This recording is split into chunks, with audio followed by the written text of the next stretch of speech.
Hey friends, we always put the explicit language flag on episodes of The Fairer Sense, but just a heads up that the language and content in this one are even spicier than usual. Definitely not kid-friendly or safe for work. If you're not into that, maybe skip this one and we'll be back with you next week, but I hope you'll stay tuned because it's one of our favorites ever. Here we go. Welcome to The Fairer Sense. With me, Tanya. And me, Kara. Women, money, and the fight to break even. Because we give a shit, and so should you.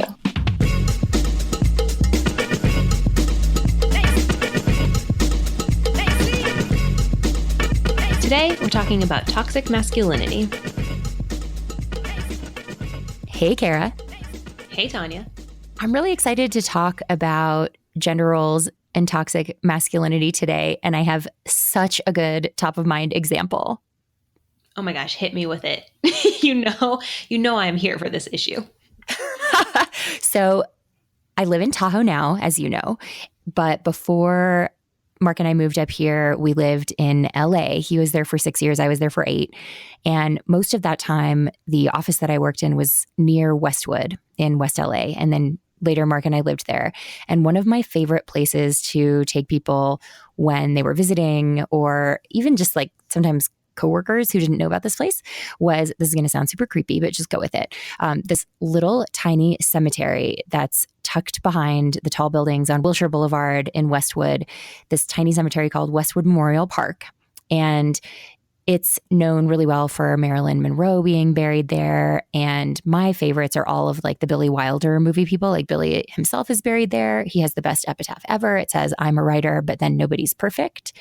And a bunch of folks from his movies are in there. It's just like a lovely, peaceful little cemetery. And you would never know it's there. When you're driving into it, you actually feel like you're driving into a parking garage.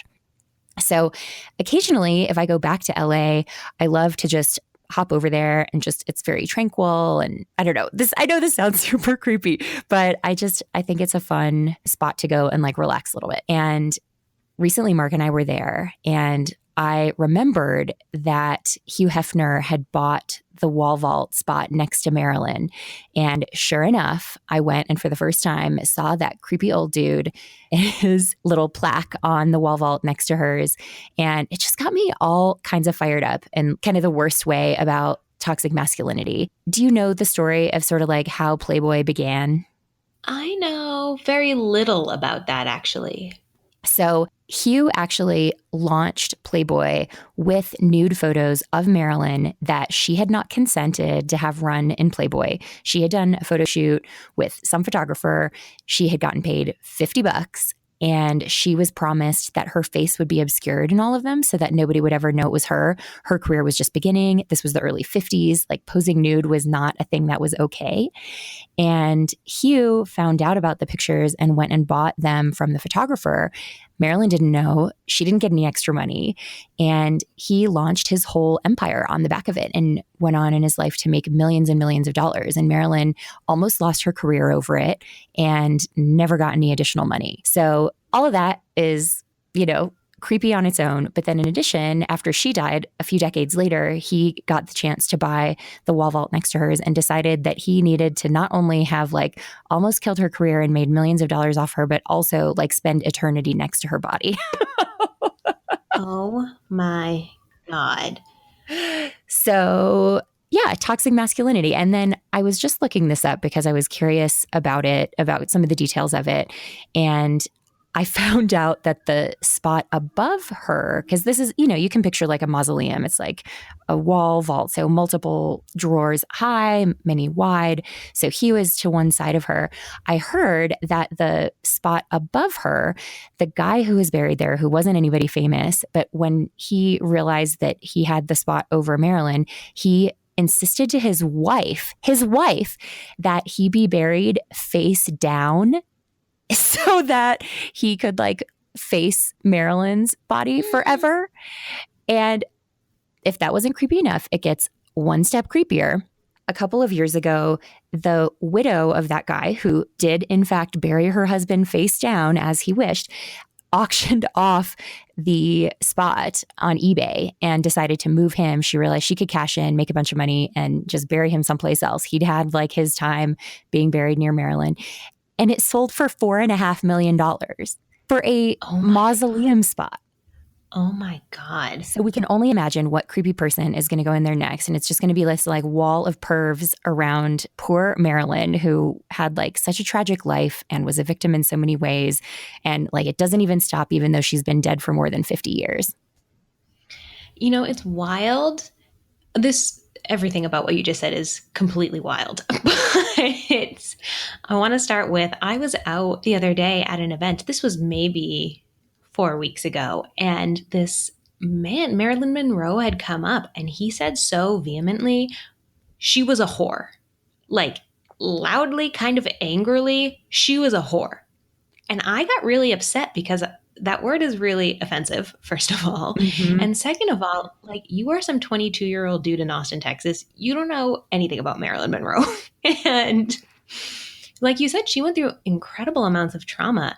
I believe she had an abusive mother, mm-hmm. and she was used and abused by a lot of men. And I think just her image of this, sexy bombshell was a huge weight for her to carry around. And she actively tried to move away from that and take on more serious roles and really wanted to develop her craft as an actor, and was never really able to escape that because of men's obsession with her looks. And that to me is so sad. And now here, like you said, she's been dead for decades. And here is some dude who her legacy in his eyes is she's a whore. And she's now literally surrounded by a wall of pervs. I'm like, girlfriend, I feel for you. I feel for you so strongly. You are an icon to the fairest sense. And we respect you for so much more than just your beauty. Ugh, yes. Yeah. And I mean, like, whatever. Everyone can have their own opinion of Marilyn and her work. I mean, I think I totally agree with you. Like, horror, like, where do you even get that? That just doesn't even make any sense. There's no evidence that she ever was a prostitute. Like, maybe she had an affair with a president. Who knows? Like, I think we don't really know this stuff. But she certainly was a person who had a hard life and who had a tragic ending. She died when she was 36. There is no world in which you die at 36 when everything's been going right for you. Mm-hmm. So yeah, it's just like, it's crazy. And the way that men just like feel like they can sort of possess her or any woman or, make all these decisions. And I get it. It's a cemetery, whatever. Like people are going to be buried around you no matter where you're buried. But sort of like even in death, even decades later, when feminism has come so far, like she can't have any control about this and can't keep men from, trying to get their hands on her. It's just, it's so icky.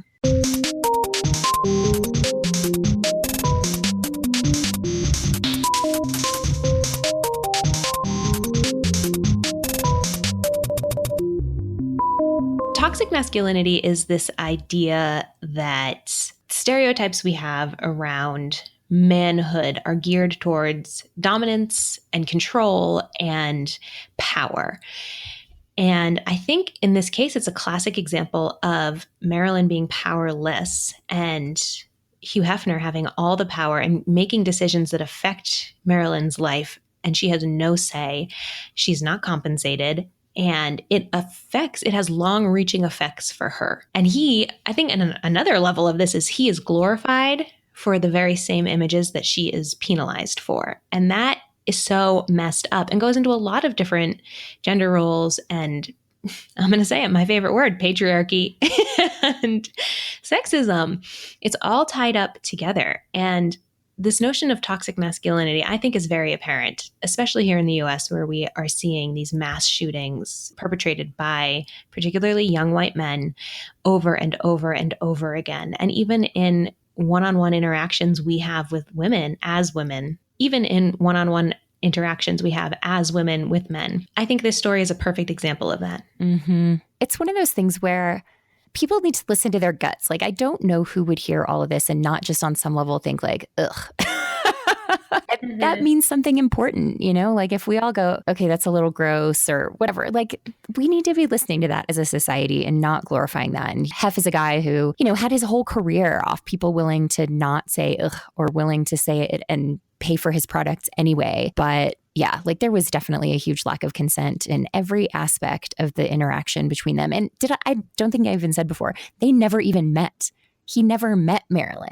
But I know he built his whole empire on top of these photos that he'd bought without her consent, and then now is buried next to her for eternity without her consent. Oh my God, what a creepy frigging stalker. Like, that's so gross. I just assumed they had met at some point, but no, he just built his company and determined where his body would lay forever off of some woman that he like fantasized about. I mean, this is so weird. Hugh Hefner, you are so disgusting. Oh God.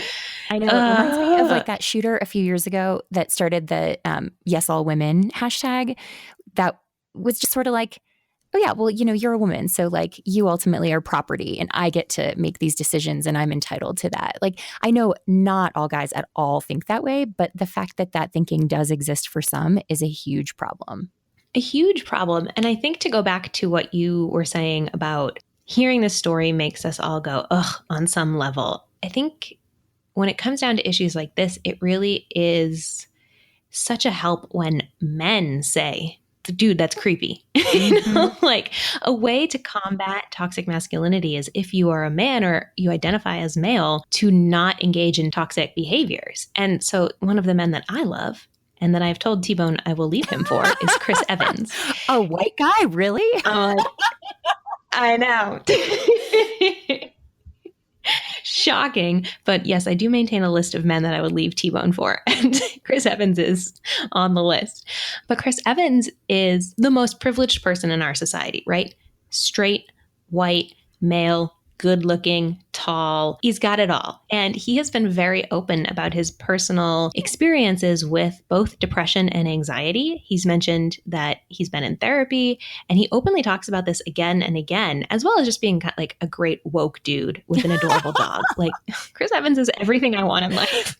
And there's this amazing video that I will link to. You can really find him talking about it in a lot of different places, but this one video in particular, we will link to in the show notes, talks about him turning down the role of Captain America initially. And they asked him why he did that. And he was like, they wanted 6 movies, which is a decade of my life. And I'm giving up privacy. I'm giving up all these other things. And then he says, and also, I have anxiety around doing press. And this is going to be a ton of press to promote all of these movies. And so I talked to my therapist. I talked to everybody in my life. And he says it so casually. He's not like, and so I went in and spoke to a therapist. He's like, yeah, I talked to my support network, including my therapist. And I think the more that we can have men in positions of power like Chris Evans saying things like, I go to therapy, anxiety is real, I've been depressed, like I cry, the better off we're all going to be. Oh gosh, yes. I think that's right. Like, I think there's so much in all of this that really does require men, like we can talk, and certainly this show is primarily for women, though we love the guys who listen. We love all the male allies of feminists out there, or men who identify as feminists. But women can't do all this alone. Like, we can't change it all. We can talk to each other and we can think about ways that we can make a difference among ourselves. But we do need that. We do need guys like Chris Evans just like being willing to acknowledge vulnerability. And we need guys calling out bullshit and calling other men on things. Like, all of that burden shouldn't always fall to us. That's actually something that's going to come up a little bit later in one of our interviews today. And speaking of the interviews, we obviously feel really strongly about this. And we wanted to talk to some other women who feel strongly about it. But we also strive in this podcast to hear from other voices. And so we're not just going to hear from ladies about toxic masculinity today. Absolutely. We're talking to a dude. Yeah. We can't talk masculinity and only talk to women. That would be like having a panel about women's health that's all white male doctors. And that never happens, right? No one ever does that. Never. I just died. I just can't do this podcast anymore because I just died.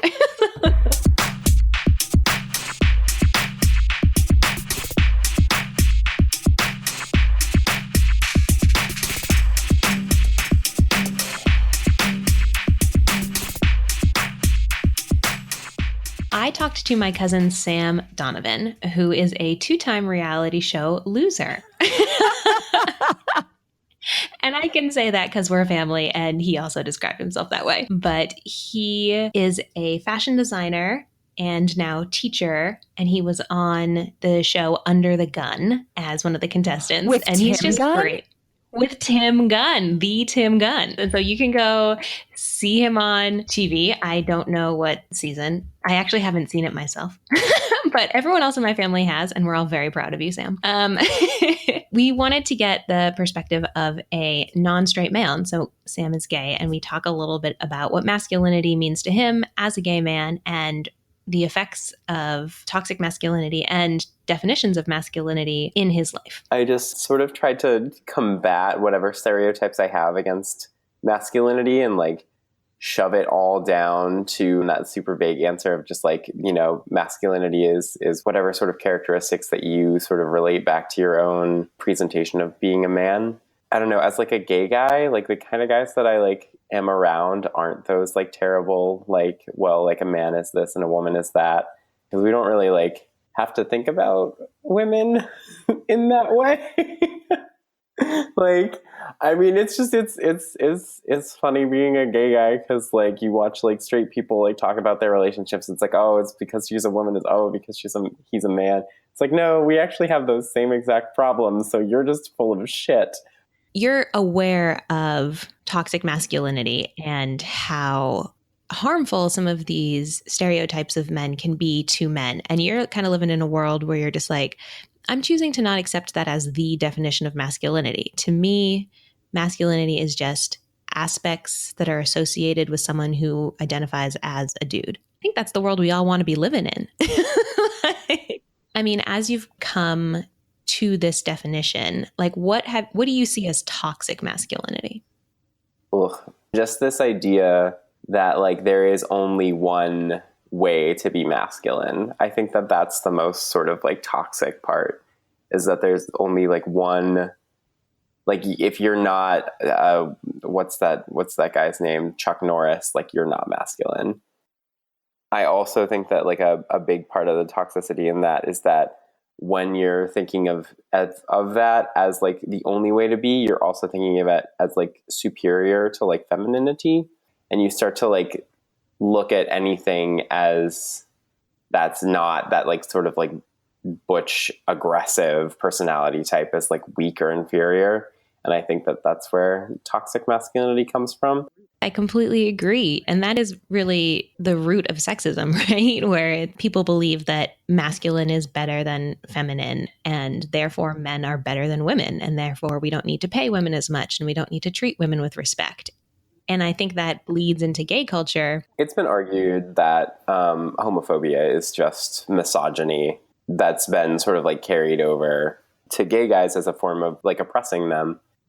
Honestly, I think where you see like a lot of preconceived notions or like negative notions of like what masculinity is like in the dating world, especially on like dating apps with gay men. Like, I'm not sure if you've like heard about the sort of like mask for mask culture that permeates through the gay world.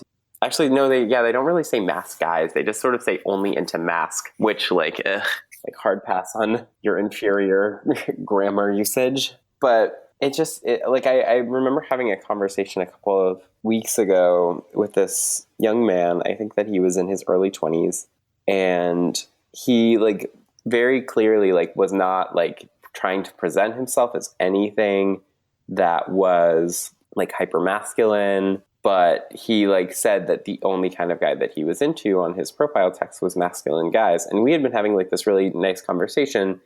And like, then I like sort of like scrolled through his profile and I was like, oh, like, what's this? What do you mean by this? Cause like, you never know what they mean. I mean, like you have a general idea because like people are full of their own shit and everyone tends to be full of the same shit when it comes to this. But he was like, oh, you know, like I'm just more like feminine and I like a masculine guy to sort of balance that out.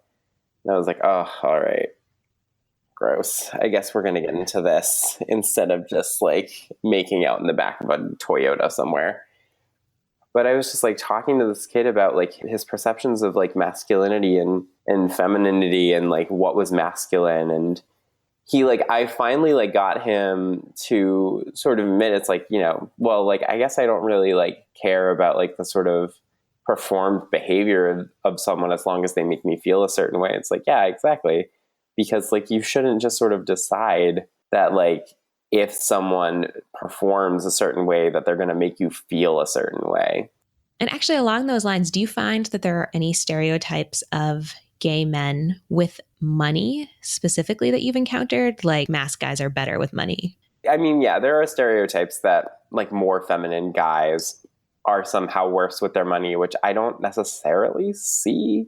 And that like, if you're sort of like a butcher, more, you know, I hate the term, but like straight passing guy, like you're more successful because you can sort of fit into that like 80s, 90s version of like a successful movie star white guy. Yeah. And we had an episode last season on women and success. And the woman that I interviewed was very frank and said, I personally see success as a woman succeeding in a male dominated field. And so I think that idea of like white men as the status quo and white men as the peak, we all, because of these gender binaries and because of the patriarchy, to some extent, we aspire to that because other people read that as success and we want to be successful. We want to be read as good with money, and we don't think of someone in like a tutu with glitter on their face as necessarily being a sound investor, you know, and women get that as well. Like, we don't think of a woman who's wearing like high fashion and a face full of makeup as necessarily good with money. She's much more likely to be seen as vain or has a shopping addiction or something like that, which are negative connotations. And it's total crap. So I work with drag queens, and it's not, I mean, unless you sort of like hit it big on like RuPaul's Drag Race, it's not exactly like a high return investment for sure.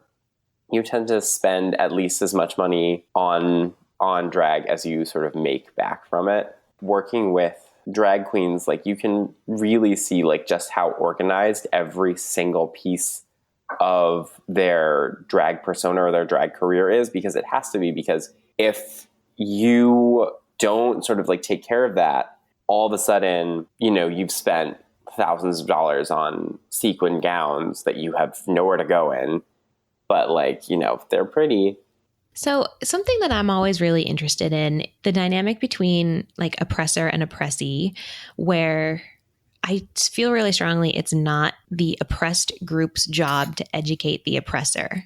And it is the oppressor's job to like go out and educate themselves and be cognizant of the world we live in and the paradigms that we live in. So when you're doing drag, because I know that, I mean, full disclosure, Sam wore a dress to our family's Easter celebration, and like our family is not down with that.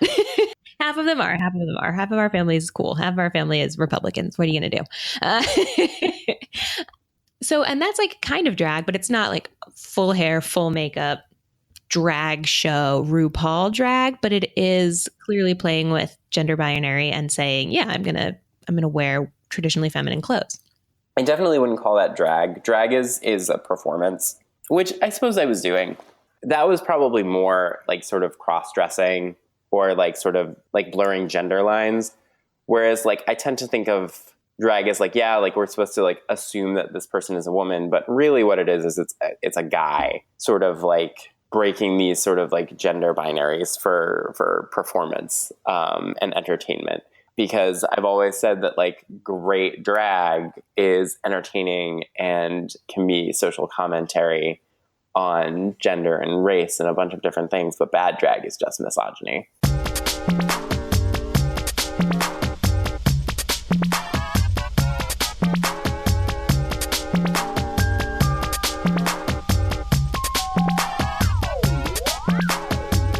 I'm super excited to share with you guys an interview that I did with the two anonymous lady bloggers behind the blog Bitches Get Riches. I don't know if we've talked about this before, Kara, but I do have kind of a problem with the word bitch. I don't like describing women that way, but I recognize that they do it as like a reclaiming the term and proclaiming their strength. And they are just super badass. Wait, I can't believe we've never talked about this because I too don't use the B word. I find it very offensive. Right on. And it's so like, I remember when they first popped up on my Twitter dar, That's Twitter radar, in case you weren't sure what I just said.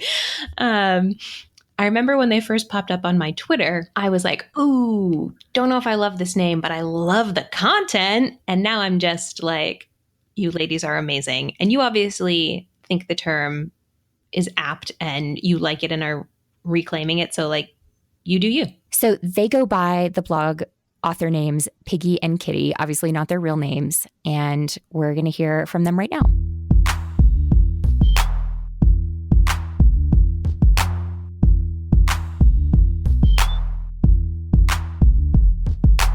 I'm Kitty.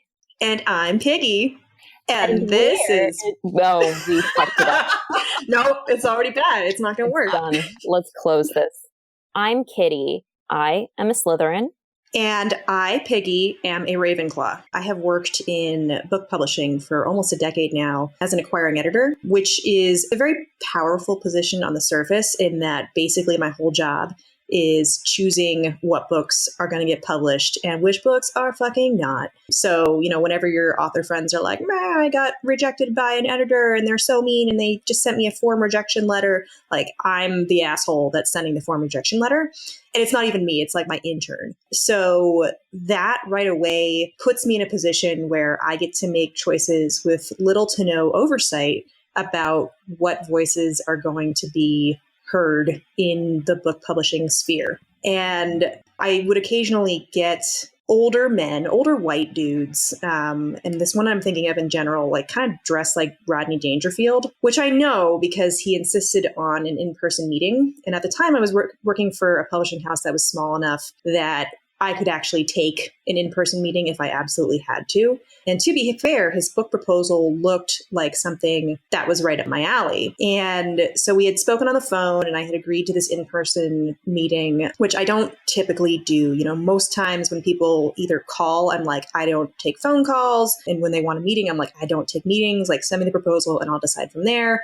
But his proposal looked interesting enough that I was like, fine, I will entertain a meeting. And at the time, I had this amazing young intern. He was 20 years old at the time. His name's Kyle. Shout out to Kyle. But he looked like your typical like state university frat bro. He was not. He's an amazing young man and I admire him greatly. And he's one of my best interns of all time. So Kyle and I walk into this meeting and I am a bit of a baby face and a woman, you might have noticed. So we walk in and I'm like, hey, I'm who I am, and this is my intern, Kyle. He'll be sitting in on our meeting with me. And I had instructed Kyle, just take notes, just listen and observe, watch me work my magic, and we'll sort of discuss it later. Do we totally know where this story is going? I mean, I hope you do. I hope you can see what's happening here. It's rather unfortunate, and it was a little shocking in the moment. I'm like mad already. Oh, you haven't even told the story. So the point of this, like the buildup, is that we sit down at a round table and the author immediately turns towards Kyle and starts addressing him and giving him his pitch with like nary a breath taken so that I can get a word in edgewise. And I'm noticing that this is happening. And poor Kyle like kind of looks at me, his boss, and I can tell he's getting uncomfortable too, because the guy's just, talking at him, looking at him, addressing him directly, asking him questions. And he's an intern. He's 20 years old. He's a college student. He has no preparation to deal with this. His only qualifications are he's a straight white male. And I am not those things. Well, 1 out of 3-ish. Sexuality is a moving target. It's fine. So I eventually get a little desperate. So I start asking the author, really stupid questions just to get his attention back on me. I'm totally flummoxed. About half of my authors are women, about a quarter of them are people of color. And I'm very good at working with young women authors, my peers, basically. And I very rarely up to this point had sexism at me. Like he's sexist all over me.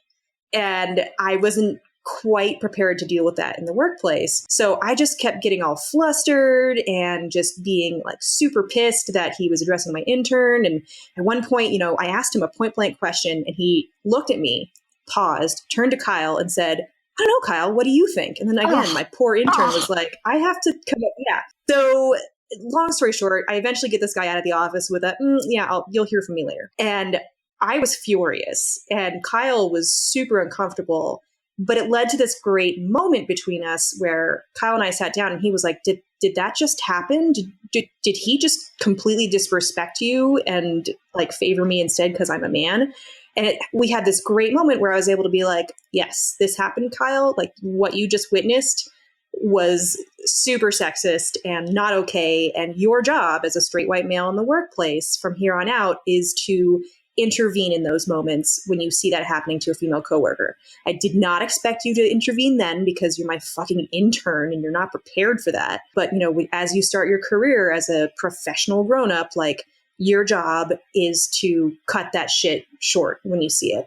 So we had this great teaching moment, and I have, you know, faith for the future of humanity because the Kyles of the world are going to take care of that shit in the future. And he got it immediately. Fast forward like 3 days. The author calls me. I don't take his call. Couple days later, he calls me again. I don't take his call. Couple days later, he calls me again and I take his call. And I'm like, oh yeah, you know, I've got a lot on my plate. I haven't made a decision yet. And I've obviously made a decision from the meeting because I hate him so much that I'm not going to work with him. But he doesn't realize this. So he says in the phone call, well, I know, honey, you're a very busy girl. And I was like, actually, you know what? I just made up my mind. Yeah, you know, you're going to have to get your book published elsewhere. And then I mic dropped and sashayed away. And it was a beautiful moment. I have been over here like shaking my fist through that whole story, but then like giving you like a big high five. Right? I self-fived and then I high-fived Kyle because he was like my sidekick in smashing that little patriarchal moment. I think that there's such an age-linked thing to all of this. I think of my first experience having something like that happen. I had the dream internship at NPR in DC, and they let us. Yeah, no, it was awesome. And they let us produce like our own show as interns. I was doing a story about young voters, which continues to feel perennially timely. One of the things that I did in that story was I interviewed the guy who was the go-to guy about voter participation. You know, he was like the think tanky old DC dude who had all the data in his head about who voted and why and when and all that stuff. I had called him and invited him to come in, and you know, I can put on like a big girl voice when I need to and can sound a bit older and such. And so I'm sexy older voice. Yeah, totally. So I'm sure I fully did that to invite him. And I'm sure I did not tell him I was an intern, but it didn't matter. You know, I was doing an NPR story. It was going to be at the NPR studio. It was not relevant how old I was. And you should have seen though, like when he came and I greeted him in the lobby, like the way that his whole posture changed and his face fell of like, oh, I'm talking to a child. And he refused to like sit up straight where his voice was actually on mic. So he's way back here trying to talk. So he sounded terrible. He was like pouting. He gave like one word answers, which he had been on NPR dozens of times at that time. He freaking knew how to do a radio interview. Yeah, exactly. He just decided he didn't want to participate because I was a young woman. Here at The Fairer Sense, we get real about money. So how real would it be if we then shoved a sponsor message on you trying to sell you something you don't need? Not very. So we won't do that. But we will tell you about services we love that save you money on things you already use.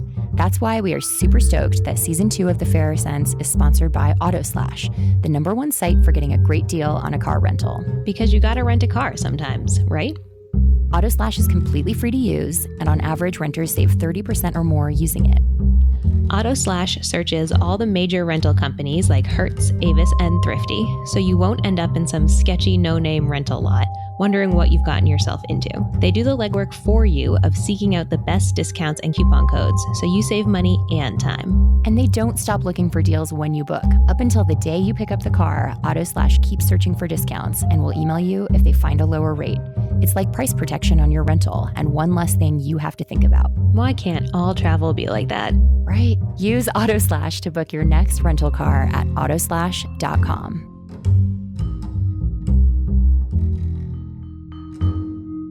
A lot of my interests are sort of classically male interests, things like power tools and video games. That's all my jam. And I work in technology. For a while last year, I was on a team of 20 some odd people, and I was the only woman on the team. So I have felt for so much of my life that siren song of being considered cool, because as someone who is constantly surrounded by men and a very toxically masculine definition of what is a cool girl, it would be much easier for me to conform to the stereotype of a cool girl and get all of the like positive attention and the affirmation that comes with that than it would be for me to just be the person that I am and fight for them to stop stepping on the parts of my identity that don't fit into that. And I think when you are younger,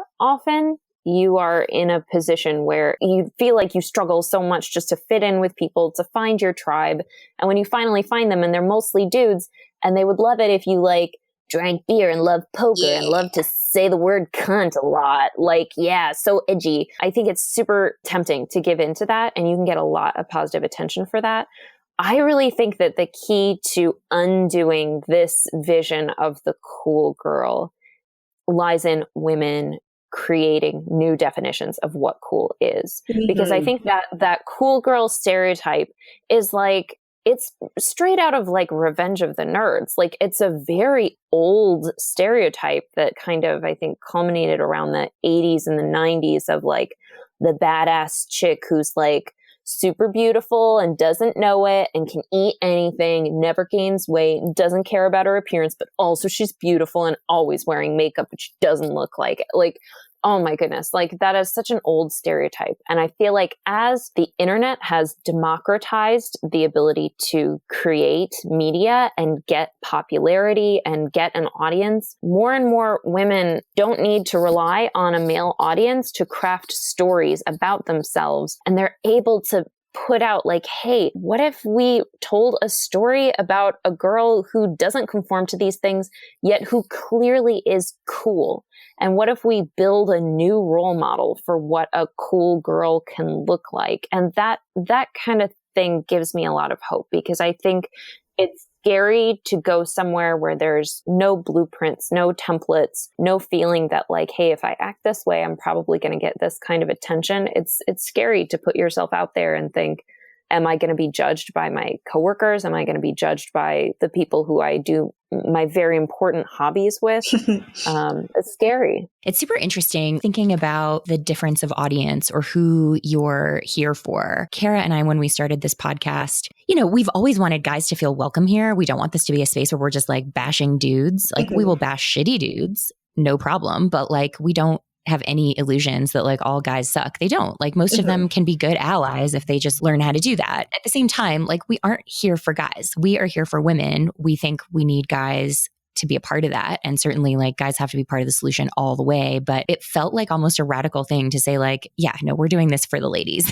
Yeah. we hope guys will come along for the ride. But so when guys like criticize the show or say like something's wrong with what you're saying, we're like, yeah, we're not here for you.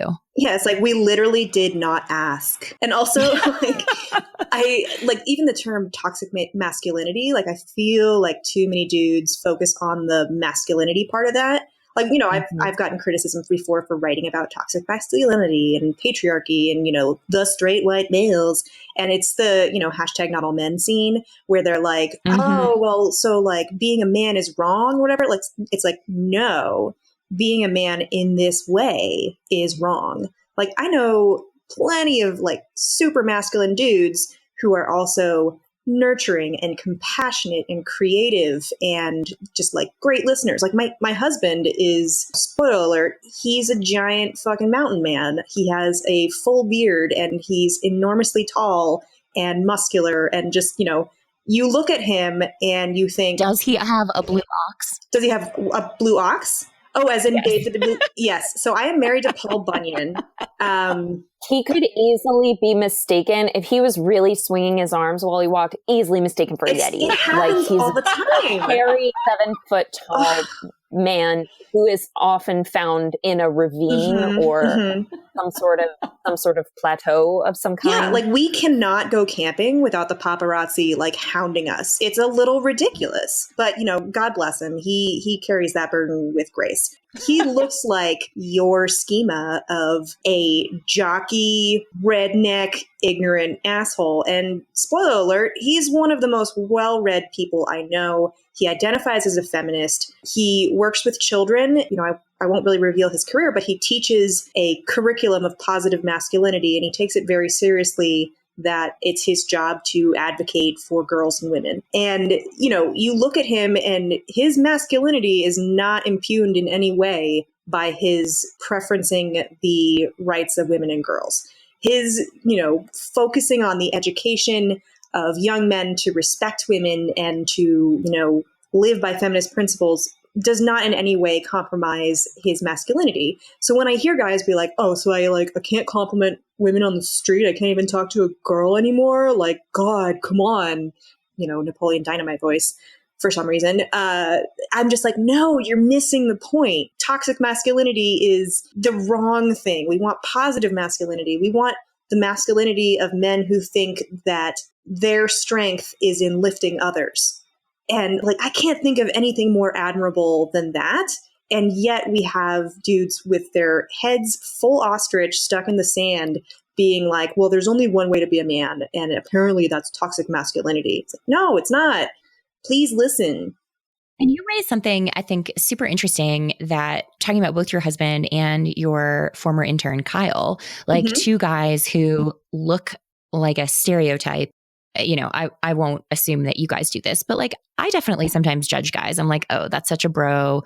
That's not going to be someone who's an ally. But I think that that's a really bad assumption to make. And I think giving guys the benefit of the doubt and assuming that any of them could be good allies if they just are able to see where the problems are and the stuff that, other guys are doing that is causing the problem. I think that has to be a big important step, is we have to keep our minds open and be willing to try to bring more guys along with us. Yeah, I think that one of the sort of revelations that I've had over the course of my, I don't know what you would call it, not a career, but our time writing Bitches Get Riches is giving me a lot of time to meditate on my own values and the way that I look at the world. The biggest lesson I have learned for myself in this phase of my adult life is realizing that if I'm not going to do for somebody else, why the fuck would they do for me? And I really feel that one of the reasons that I want to dismantle the patriarchy is because it will make my life substantially easier. But it is not the only reason. It would also make my husband's life substantially easier. It'd make my little brother's life substantially easier. And because I really actually hate the whole I want to make life better for my daughters. You don't have to be related to anyone for you to want their life to be better. I want it to be better for all men and women everywhere. And I really feel strongly that I know some women get a little turned off by constant reminders that when the Me Too movement is in full swing, and I do see some women who are sort of irritated when someone says, women aren't the only victims of sexual assault. I know a guy who's raped by a woman and he gets no support, blah, blah, blah, blah, blah. And it's like, that's real. And I'm trying really hard to create an environment where that's not acceptable and where men aren't mocked or disbelieved or laughed at because of stereotypes that unfairly peg men as constantly in control of everything, always hypersexual, always out of it's such an odd toxic masculinity makes no sense. I'm just like, the way I feel so frustrated at all the expectations that exist for me as a woman. And I want to wake men up to the idea that they're allowed to be frustrated about the way that they are expected to be, because it's a two-sided coin. For every expectation there is about what a woman is and is not, there is expectations about what a man is and is not. Girl, preach. And neither of those things are fucking helpful. Even when they are benevolent, they're bullshit and I don't want them. Yeah.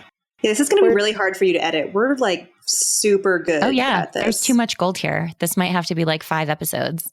Yeah, you're fucking welcome. Can I be really vulgar? Oh, yeah, do it. Okay, good. I'm just going to say this. So I am a woman who I would say I enjoy women a lot more than men. I'm a bi woman, and my general preference is for women, but I am married to a man, and he is so many things that a toxic masculinity driven culture tells him are wrong to be. He's very kind, not like a nice guy, but a kind human being. He's very nurturing. He's constantly anticipating my needs. He is an amazing feminist. He is always looking out for ways that he can improve in his ways, that he sees the world and responds to it. He is compassionate. He in many ways is a sort of classic definition of a great wife. He is a great wife. He's the best wife. All of that said, his dick goes into me and it fucks me senseless. Mm-hmm. Like the whole idea. I love how Piggy agreed with that. Yeah. I'm like, girl, get it. The whole idea that a man who is a feminist has been somehow emasculated, honey, it's not happening for me. In fact, like the fact that my partner is so open and welcoming, just shit doesn't get you any wetter than that. Like he and I go to gay bars to watch RuPaul's Drag Race together, and he's highly invested in the outcome. So I really feel like, again, in the same way that I'm seeing a lot more models for how women can be heroic, I think slower to catch up to that has been women's depictions of men that lie in the face of toxic masculinity. I think a lot of men tend to live in fear that what they've heard about toxic masculinity is correct, that if they stop embracing that sort of violent macho form of masculinity, that it means they will lose some kind of power. No, it gets you a lot more pussy. Like just from take it from this queer woman, you will get a lot more pussy if you like put your well actually away. Open up your ears and listen and be open to saying, you know what, I've never heard that perspective before and it's hard for me to wrap my brain around, but I believe you.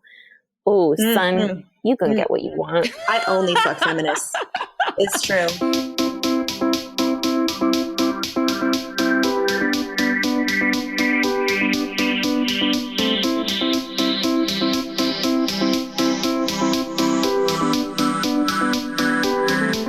Something that strikes me in both of our interviews and in our daily lives is how we are living in a world that is just using straight white male as the default, and everyone else is the other and therefore the lesser.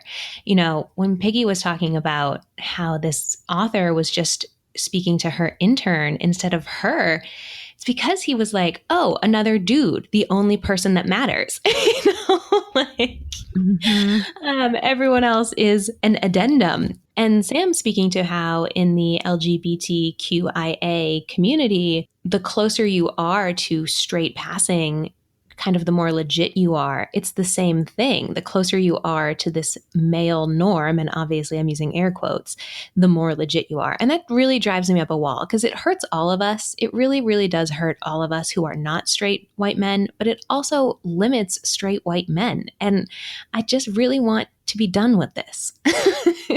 Yeah. And there's so many ways that I think we keep reinforcing this idea. Like after the movie A Wrinkle in Time came out recently, which is the classic children's book, and it was directed by Ava DuVernay and starring Oprah, Reese Witherspoon, and Mindy Kaling. It's just like a beautiful, lush, love-filled, amazing movie, also starring Chris Pine, a handsome white male. But he was not the one on the posters, as he shouldn't have been. And it was super interesting how the posters featuring like 3 powerful women looking beautiful and strong and smart and compassionate on the posters. Like there was a whole thing on Twitter that was guys being like, so I guess this movie isn't for us.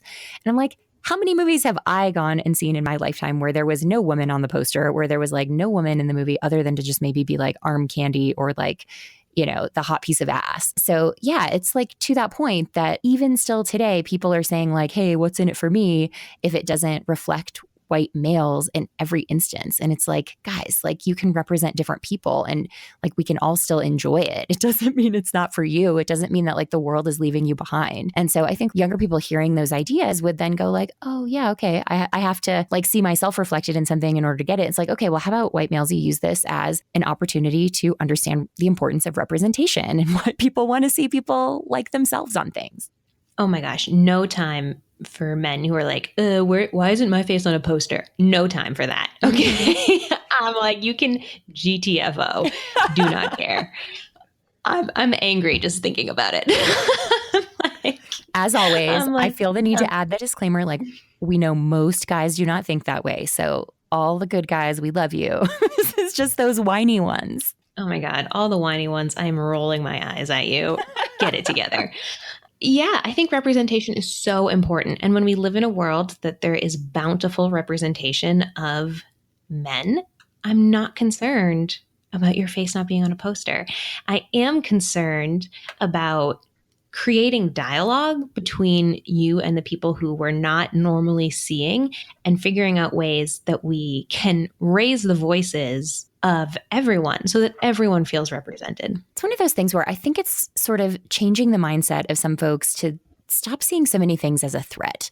Because honestly, that is really at the core of a lot of this. It's like, okay, if you only see women on a movie poster, that means we're somehow trying to supplant men, which is not what's happening. I think a lot of folks shy away from even using the word feminist because they think it means somehow man-hating or that we think women are better. It's like, no, we just want women to be treated like the same. Like, this should not be controversial. That is not a threat to you. That's not a threat to your masculinity. Having men talk about their feelings or be vulnerable isn't a threat to anybody's masculinity. It's just expanding the definition of it. And that is a good thing. Like, why would we not all want that? Oh my gosh, that was beautiful. I completely agree with everything you just said. I'm just going to sign off here and say goodbye. You peaked. You peaked. I know. It's all downhill from here.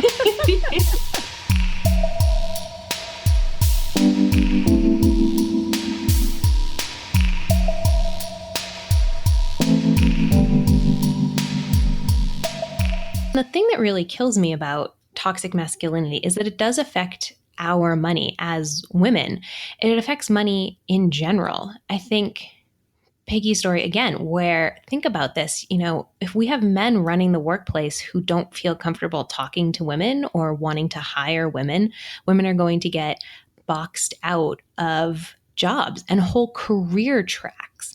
And to Sam's point of in the gay community feeling like, yeah, the people who are as close to straight passing or who present as more masculine are seen as more successful. This hurts our money. It perpetuates stereotypes of, oh, well, flamboyantly gay men aren't good with money. Oh, well, women aren't good at money. Women aren't professional. And that's not true. I mean, there's so much in all of this. Like, I think that it's the toxic masculinity voice that's saying in light of the Me Too movement, the things that are like, oh, so I guess I can't compliment a woman ever again. Like, okay, if you really think that that's what this is about, then like, yeah, you probably just shouldn't talk to women at all. But that's like a flip thing for me to say, of course. The truth is that if we're letting people walk around with that view, like that's going to hurt women too, because you see people saying like, oh, well, I couldn't hire a woman, like the freaking Tony Robbins example where he was talking about his powerful friend who didn't hire the most qualified candidate because she was really attractive and he was afraid of what it would be like to be around her. Like, whoa, bro, that is your problem. Why are you punishing her? But that's where we are. Like that is still very much the reality for a lot of people. And so that's why in a money sense, it's so important to talk about this and to try to fight toxic masculinity and push back. And especially guys, for you guys to step in and point it out and call it out because it does punish a lot of people who are not the ones at fault. Because we do live in a patriarchy and women's voices are harder to find. People don't want to do the work to go find them. But I saw this tweet after Beyonce performed at Coachella, and it was like, the next time someone tells you they can't find a woman of color who's qualified for a role, remind them that Beyonce found 10 Black female violinists. And I'm like, damn. I saw that too. I'm like, I am using that. I am going to say that. Yes, I've used it here and now. It may require more work for you to go find a woman or a person of color or, insert oppressed group here, but do the work. It takes work for us to succeed in a patriarchy. So look past the first 3 resumes, take a look around the room and introduce yourself to the woman or the person of color who's standing there. Take the extra 10 seconds and do the work, because that really does have repercussions for us and our money. Or if you're in the camp of saying, well, I'm not going to talk to women, or I'm not going to hire women because that might be a liability issue for me, do the work of looking at yourself and of getting better. And, just treating women like humans and not like sex objects all the time, or not as objects to be possessed and to be buried next to. Ugh, amen. Oh my God. Amen.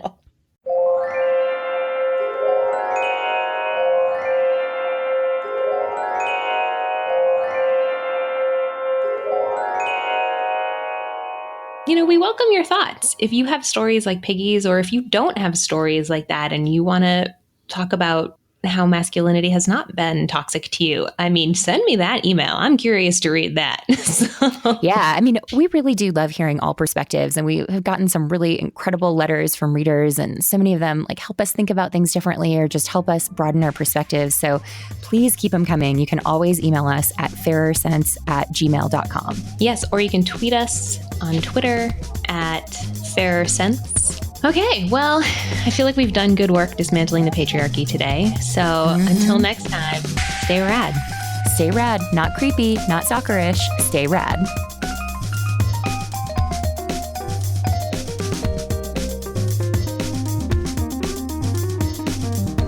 The Fairer Sense are me, Tanya Hester, and the world's best co-host, Kara Perez. Our theme song is by The Insider, our ad music is by Kevin MacLeod, and you can find out more info about the other artists you hear on the show at our website, thefairersense.com. You can always find me at ournextlife.com and Kara at bravelygo.co.